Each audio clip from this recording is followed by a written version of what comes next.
আমরা আসলে মৃত্যুর সংবাদ প্রাপ্তির সাথে সাথে আমরা শুনতে পারি যে এরকম একজন মহিলা ঠিক আছে গলায় ফাঁস দিয়ে, এই ধরনের সংবাদ আমাদের কাছে আসে। কিন্তু আমরা সাথে সাথে ভোলা সদর থানার পুলিশের যে আমরা টিম সাথে সাথে আমরা যাই, আমাদের ঊর্ধ্বতন কর্মকর্তা যারা ছিল তারাও যাই, গিয়ে আমরা মৃত্যুর লাশ শোয়ানো অবস্থায় পাই আর কি। প্রাথমিক অবস্থায় আমরা তার কিছু আর কি গলার উপরে নিচে দাগ দেখতে পাই, এবং ওই সময় তার যে মৃত্যুর যে হাজবেন্ড এবং তার যে মা এবং তার যে বোন আর কি ওই জায়গায় ছিল, তাদেরকে আমরা কেউ পাই না আর কি।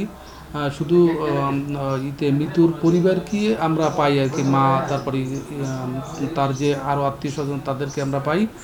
আমরা প্রাথমিকভাবে আসলে এই মুহূর্তে কোনো মন্তব্য করতেছি না। আমরা পোস্টমর্টেম রিপোর্টের জন্য লাশ পাঠাইছি, ইনকোয়েস্ট করেছি, ঠিক আছে। এরপরে রিপোর্টের পরে আসলে আমরা বলতে পারবো যে আসলে সে কী কারণে মারা গেছে, এটা কি হোমিসাইডাল বা সুইসাইডাল, এই ধরনের কোনো কিছু আমরা পরবর্তী তদন্তে বলতে পারবো।